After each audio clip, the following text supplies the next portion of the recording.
Emma Baker stared at her phone, her hands trembling as she typed the desperate message. James, I hate to ask again, but I need $40 for Lily's formula.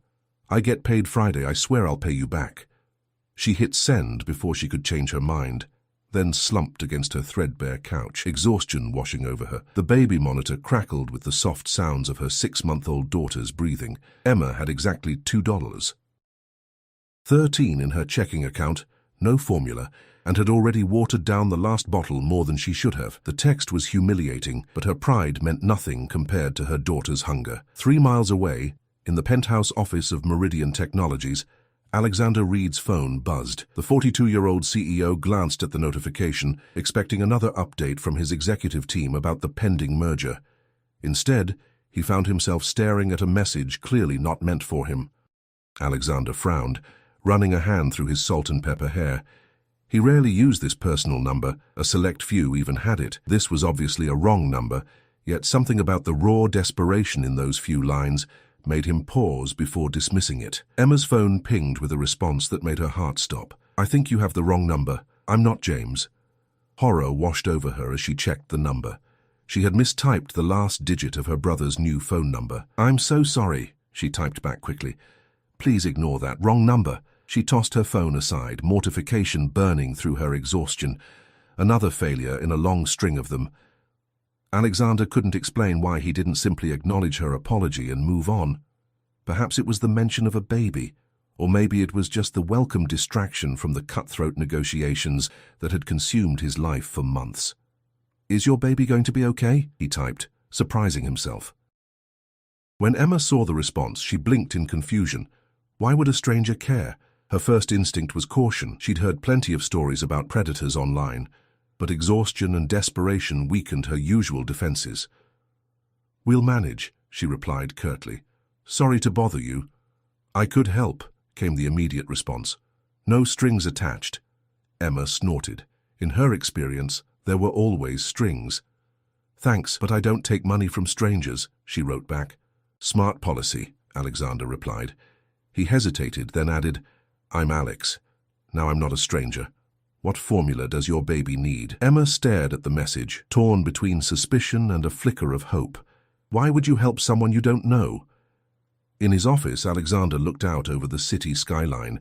Why, indeed, his assistant would say he was procrastinating on reviewing the merger documents. His ex-wife would say he was having another impulsive moment. Both would be partially right. Let's just say I've been fortunate, and I remember when I wasn't, he replied. It wasn't the whole truth, but it wasn't a lie either. Emma's exhaustion clouded her judgment. She hadn't slept more than 3 consecutive hours in days. The formula was En Famille Gentlis. Lily had colic, and it was the only brand that didn't make her scream for hours. It was also the most expensive one on the shelf. I don't feel right about this, she typed. What's your Venmo? Alexander asked. Emma hesitated, then sent her username. What did she have to lose? She could always block this person if things got weird. Seconds later, her phone buzzed with a notification. Emma gasped. This Alex hadn't sent $40. He'd sent $400. This is too much, she typed frantically. I can't accept this. Consider it an advance for the next few months, Alexander replied. One less thing to worry about. Tears sprang to Emma's eyes, blurring her vision. She hadn't cried when she'd been laid off from the accounting firm 2 months ago. She hadn't cried when James, her only remaining family, had moved across the country for work, leaving her without her safety net. She hadn't even cried when her landlord had slipped the late notice under her door yesterday. But this unexpected kindness from a complete stranger broke something loose inside her. Thank you, she typed simply, unable to find words adequate for her gratitude. You're welcome, Emma, Alexander replied. Take care of Lily. It wasn't until hours later, as Emma returned from the store with formula and groceries, that she realized something that made her blood run cold. She had never mentioned her daughter's name to this stranger. The next morning, Emma woke to another message from the mysterious Alex. Hope you and Lily had a better night. I have a proposition for you. Emma's guard immediately went up. Here it comes, she thought bitterly, the strings. What kind of proposition? She asked warily. Professional, not personal, came the swift reply. I run a company called Meridian Technologies. We need someone with accounting skills for a short-term project. Your brother James mentioned you were looking for work. Emma nearly dropped her phone. How do you know my brother? How do you know I'm an accountant? Her heart raced as she checked her social media profiles, all set to private. Who was this person? I apologize for the intrusion, Alexander wrote. After our conversation, I was curious. Your number is very similar to James Connors, who works in my HR department. When I mentioned the wrong number text to him this morning, he realized who you must be. He speaks very highly of your accounting skills. Emma sank onto her couch, relief and wariness battling for dominance. It was a reasonable explanation, but still unsettling. So this was all just a coincidence? Completely, Alexander confirmed, but perhaps a fortunate one for both of us. We genuinely need help with a project reconciling some accounts before a merger. It's a 3-month contract with the possibility of permanent placement. Would you be interested in interviewing? Emma's mind raced. It seemed too perfect, too convenient. Yet her brother did indeed work in HR at some tech company. She'd never paid much attention to the details. She'd been sending out resumes for weeks with no response. Could she really afford to turn down this opportunity out of suspicion? I'd be interested in hearing more, she finally replied cautiously, but I'd need flexibility. I have Lily, and childcare is... We offer on-site childcare for employees, Alexander wrote back immediately. And flexible working hours. Come in tomorrow at 10 a.m. I'll tell reception to expect you. As Emma prepared Lily's morning bottle, she couldn't shake the feeling that something about this situation wasn't adding up. The coincidence seemed too perfect, the timing too convenient.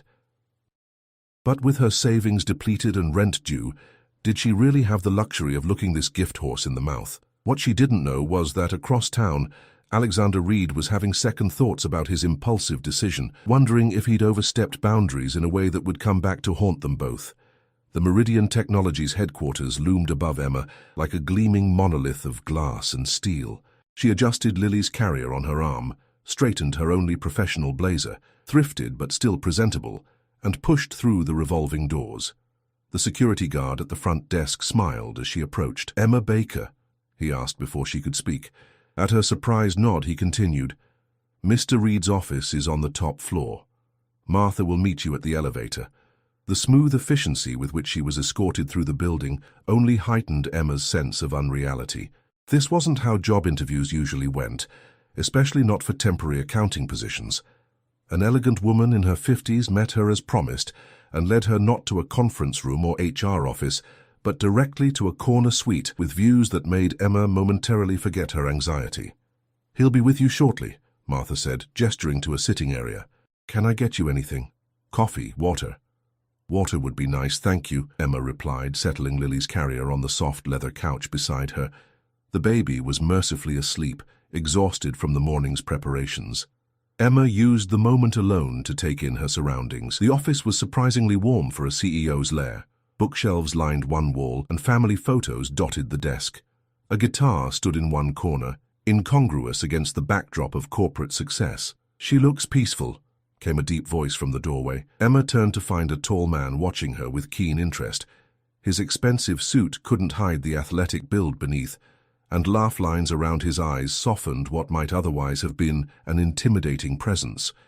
This, she realized with a jolt, was Alexander Reed, the stranger who had sent her $400 for baby formula. Mr. Reed, she said, standing quickly. Thank you for seeing me. Alex, please, he corrected, moving forward to shake her hand. His grip was firm but brief. And thank you for coming in on such short notice. There was an awkward pause as they both seemed to acknowledge the strange circumstances that had brought them together. I should explain yesterday's texts, he said finally, taking a seat across from her. I don't make a habit of sending money to wrong numbers, and I don't make a habit of accepting it, Emma countered, finding her voice. I'm still not entirely comfortable with how this all happened, Alex nodded, respecting her directness. Fair enough. The truth is, your message came at a particular moment. Yesterday was the anniversary of my daughter's death. Emma's breath caught. I'm so sorry. Charlotte would have been 8, he continued, his eyes drifting to Lily. Leukemia. She fought for 3 years. Emma instinctively reached for Lily's carrier, a protective gesture that didn't go unnoticed. When I got your text about needing formula, Alex said, it felt like, I don't know, a chance to help someone the way I couldn't help her. The explanation disarmed Emma. The suspicion she'd been nursing, that this was some elaborate setup, or worse, that he expected something inappropriate in return for his help, began to dissolve. "And the job?" she asked cautiously. "Completely legitimate," he assured her. "The connection with your brother was coincidental, but when I mentioned the wrong number story to the HR team this morning, James recognized the situation immediately. He's been worried about you." Emma felt a flush of embarrassment. "James doesn't know how bad things got. I didn't want him to worry when he's just getting established himself." "Family pride," Alex noted with understanding. "I know something about that too." He handed her a folder. "These are the details of the position. 3 months, full benefits, competitive salary. We're preparing for a merger and need someone to reconcile some discrepancies in our financial records." Emma scanned the documents, her accounting background immediately spotting the considerable salary, more than she'd made at her previous job. "This is very generous for a temporary position." "We pay for quality," Alex replied simply. "James showed me your resume. 2 years at Deloitte, top of your class at Georgetown. You're overqualified, if anything." Martha returned with water and coffee, providing Emma a moment to collect her thoughts. The job was real. The salary would solve her immediate financial crisis, but something still nagged at her. "Why didn't you just tell me who you were from the beginning?" she asked after Martha left. "In the texts." Alex sipped his coffee, considering. "Would you have believed me?" "Hi, I'm a CEO. Let me help you?" "Probably not," Emma admitted. "And then there's the fact that this is rather unorthodox," he added. "The board would have questions about me personally reaching out to a candidate." Lily stirred in her carrier, making small noises that Emma recognized as the prelude to a full-blown hunger cry. With practiced movements, she lifted the baby and reached for the diaper bag. "May I?" Alex asked, gesturing to the door near his desk. "There's a small kitchenette through there, more private." Emma nodded gratefully and slipped into what turned out to be a well-appointed private break room. As she prepared Lily's bottle, her mind raced through her options.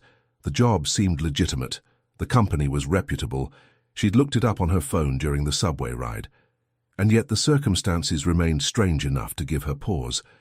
When she returned, Alex was on the phone, his voice low and tense. "I don't care what Patterson thinks. We're not selling that division. Because I gave my word to those employees, that's why." He caught sight of Emma and quickly ended the call. "Sorry about that. Merger negotiations are always tense." Emma settled back on the couch with Lily in her arms. "It sounds complicated. Business usually is," he replied, watching as she fed the baby. "You're good with her." "I had to be," Emma said softly. "Her father left when he found out I was pregnant. It's just been us." Alex's expression darkened momentarily. "His loss," he said simply. The conversation shifted to the specifics of the job, hours, responsibilities, the project timeline. Emma found herself relaxing as they discussed familiar accounting territory. This, at least, made sense to her. "One last thing," Alex said as their meeting drew to a close. "The on-site daycare is excellent, but it currently has a waiting list. Until a spot opens for Lily, would you be comfortable working from my private office suite? There's a small conference room you could use, and Lily would be welcome." The offer took Emma by surprise. "That's unusually accommodating." "I told you we need your skills," Alex replied, though something in his expression suggested there was more to it. "And the work needs to be kept confidential given the sensitive nature of the merger." As if on cue, Martha appeared at the door. "Mr. Reed, your 10:30 is waiting." Alex stood, extending his hand again. "So, Emma Baker, do we have a deal?" Emma hesitated only briefly before taking his hand. "Yes, thank you for the opportunity." "Perfect. Martha will help you with the paperwork. You can start Monday." He paused at the door. "And Emma, the $400 was a gift, not an advance. No need to pay it back." Before she could protest, he was gone, leaving Emma with the distinct impression that her life had just changed course in ways she couldn't yet imagine. What she didn't see was Alex stopping in the hallway, removing a photo from his wallet, a woman holding a baby girl, and staring at it with a complex mixture of emotions before tucking it away and straightening his shoulders to meet his next appointment. 3 weeks into her contract at Meridian Technologies, Emma had settled into a routine that still felt surreal. Each morning, she and Lily would take the elevator to the top floor, where Martha would greet them with a warm smile and often a cup of coffee for Emma. The small conference room adjacent to Alex's office had been transformed into a functional workspace, complete with a portable crib for Lily's naps. The financial reconciliation project was challenging, but engaging. Exactly the kind of work Emma had excelled at before Lily's birth had derailed her career plans. The discrepancies she'd been hired to investigate were subtle but significant, consistent patterns of small financial aberrations that individually meant little but collectively suggested something more troubling. "These numbers don't add up," Emma murmured to herself, comparing spreadsheets on her dual monitors. Lily babbled happily from her playmat on the floor, entertained by the colorful toys Martha had mysteriously produced on Emma's second day. A soft knock interrupted her concentration. Alex stood at the door, his tie loosened, looking more tired than she'd seen him before.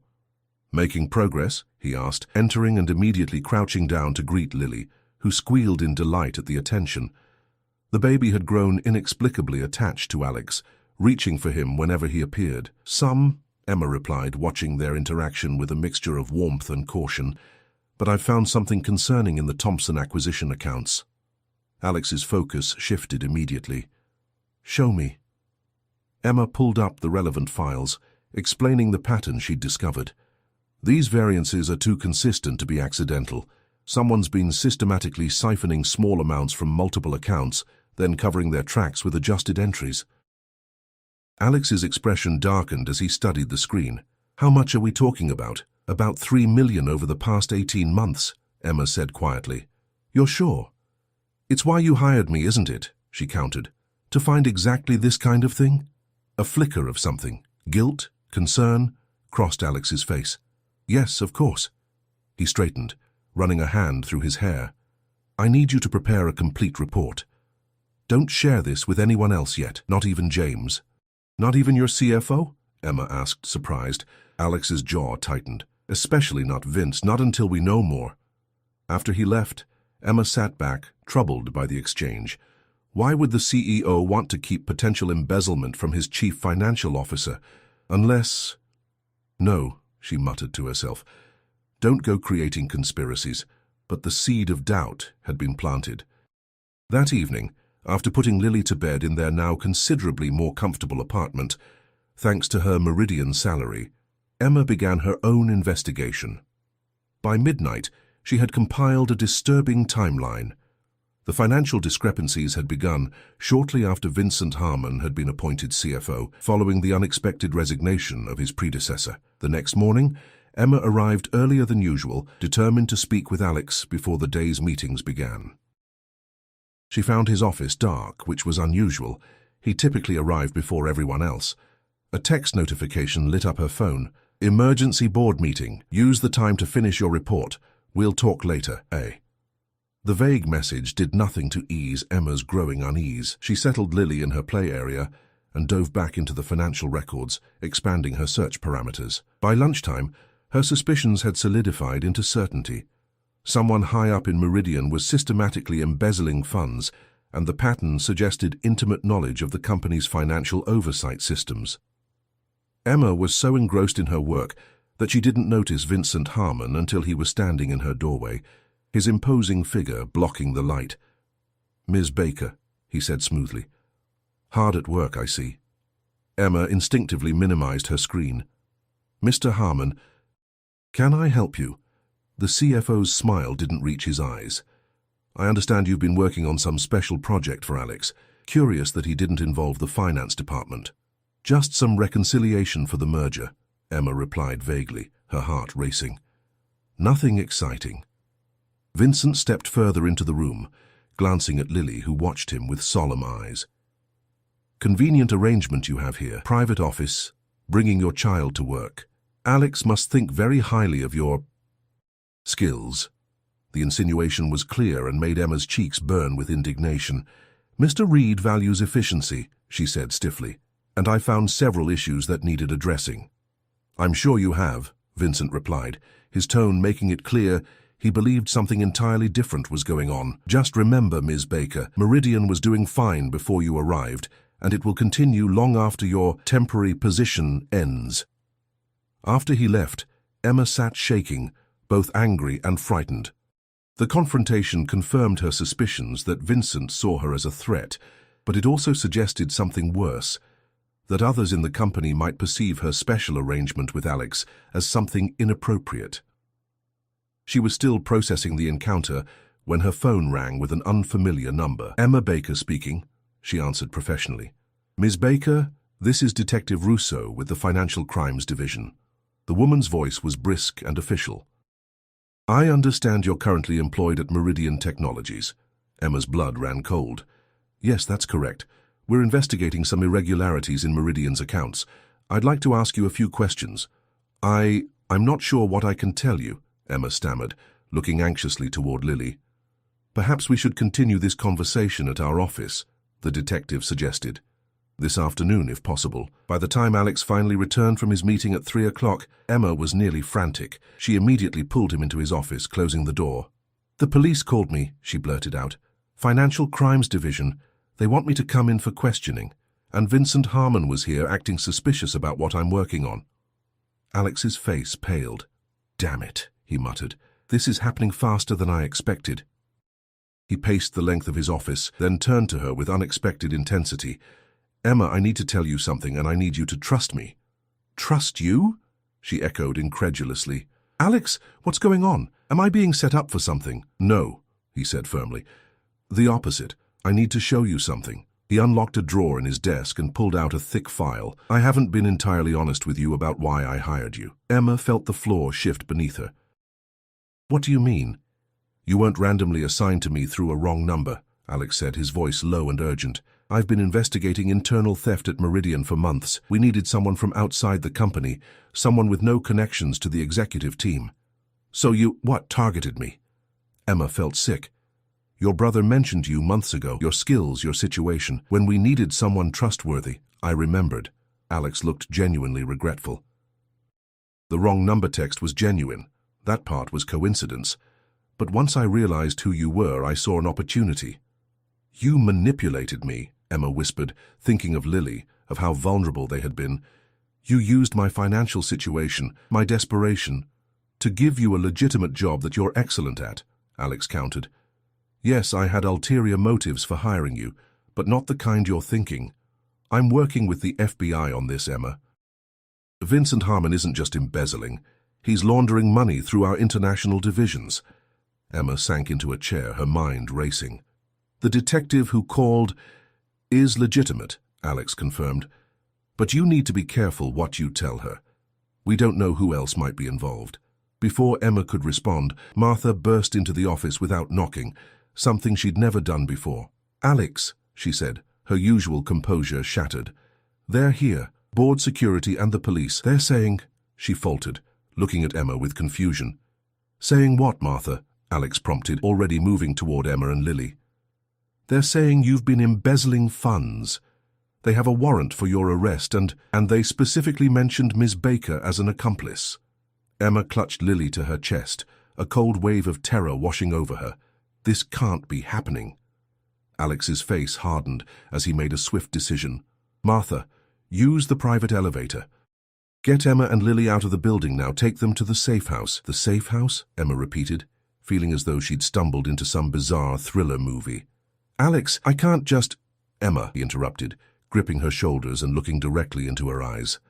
"Listen to me carefully. Vincent knows you found evidence against him. He's trying to frame us both. If you stay here, they'll separate you from Lily while you're being questioned." The thought of being separated from her daughter was enough to galvanize Emma into action. She quickly gathered Lily's things, while Martha collected the files from Emma's desk. "What about you?" Emma asked Alex as they moved toward a hidden door behind his bookcase. "I'll handle this," he said grimly. "I have allies on the board. Just stay safe until I contact you." He hesitated, then added more softly, "I'm sorry for not being completely honest. But I swear everything else, the way I feel about you and Lily, that's been real." Before Emma could process his words, Martha was guiding her through the hidden passage to a private elevator, leaving Alex to face the approaching storm alone. The safe house turned out to be a modest but comfortable apartment in a secure building across town. Emma paced the living room, Lily finally asleep in the portable crib Martha had somehow procured along with diapers, formula, and other essentials. "You seem very prepared for this," Emma observed, watching the older woman efficiently arrange supplies in the kitchen. Martha's normally pleasant expression was serious. "Alex has always been careful. When the discrepancies first appeared 6 months ago, he knew something was wrong." "So all of this was planned?" Emma asked, struggling to reconcile her feelings of betrayal with the evidence that Alex had been working to expose corruption, not perpetrate it.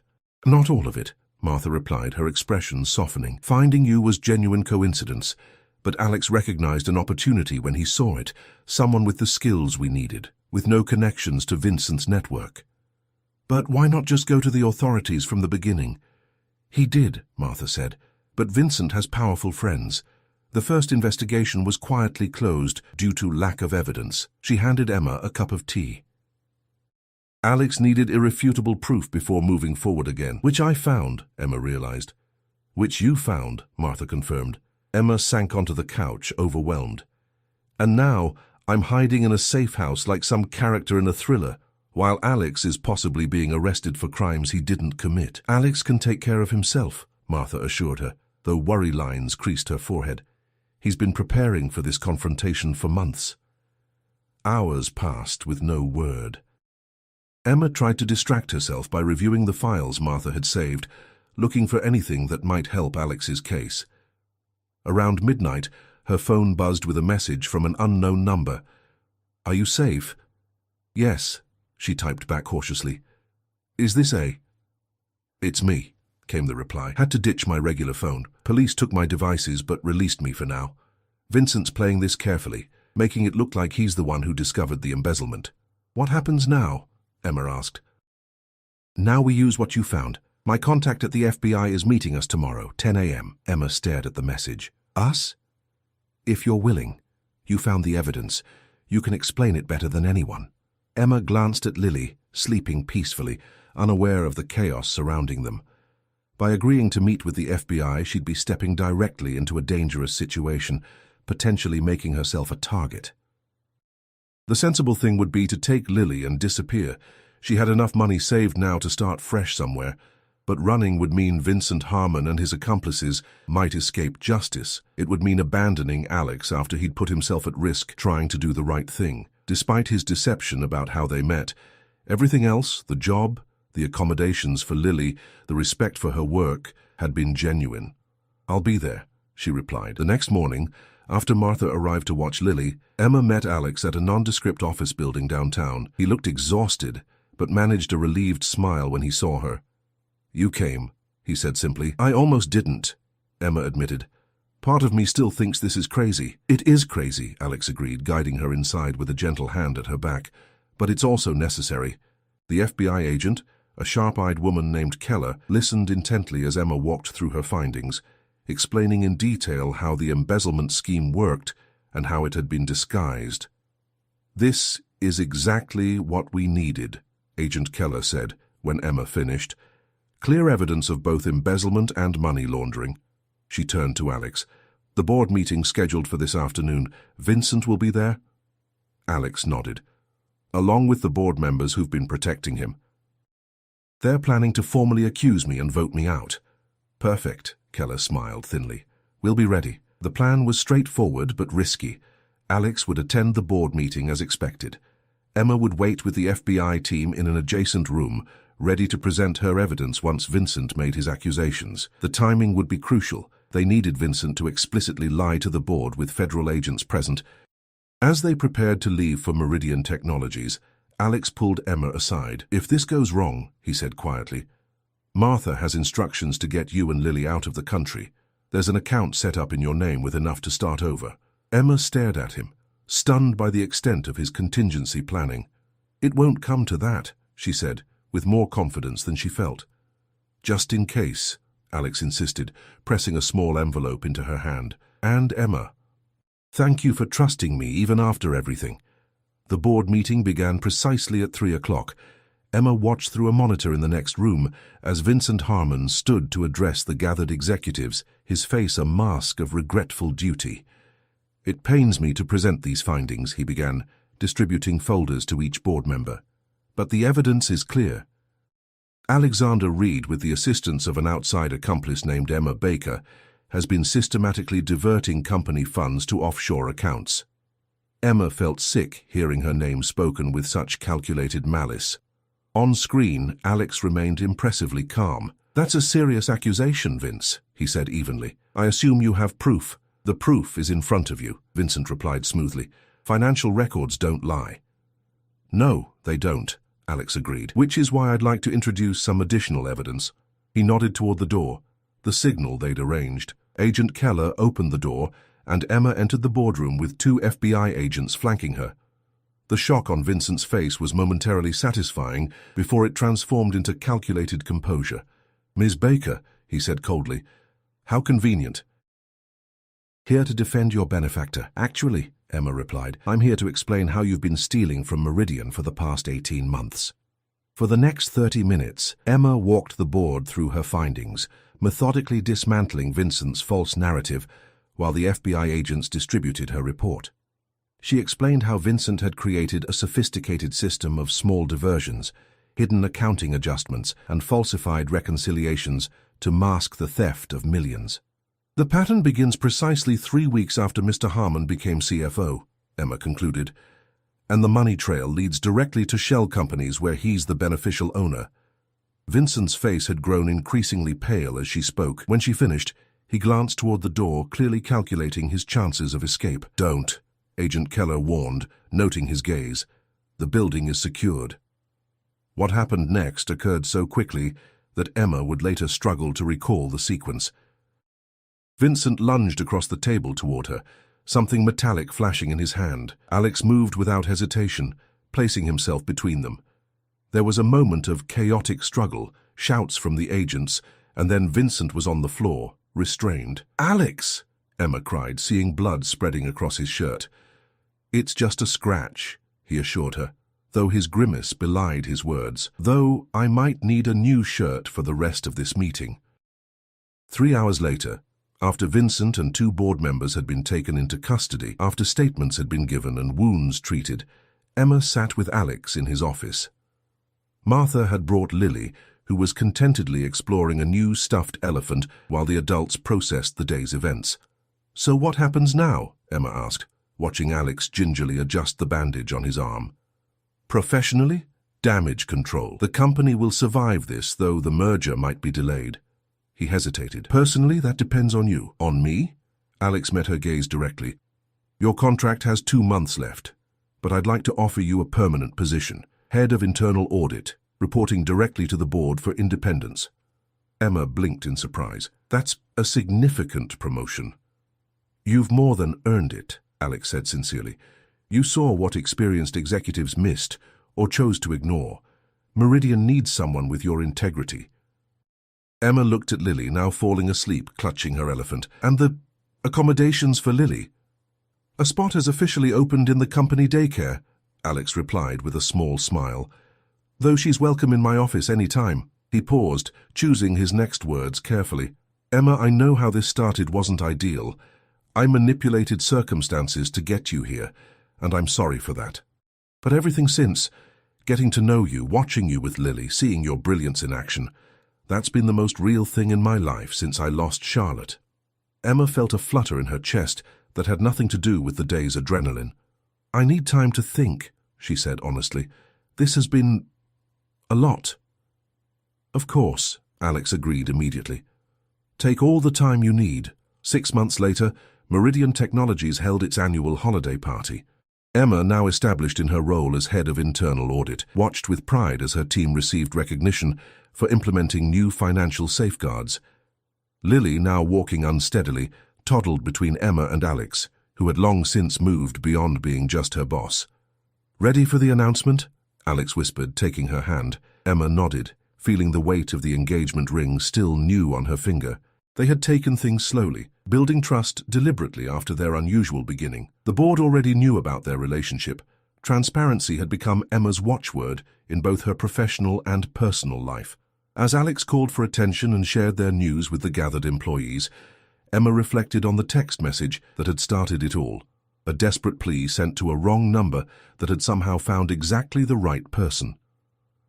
Though she still teased Alex about his knight in shining armor complex, she couldn't deny that sometimes The most unlikely beginnings led to the most perfect endings.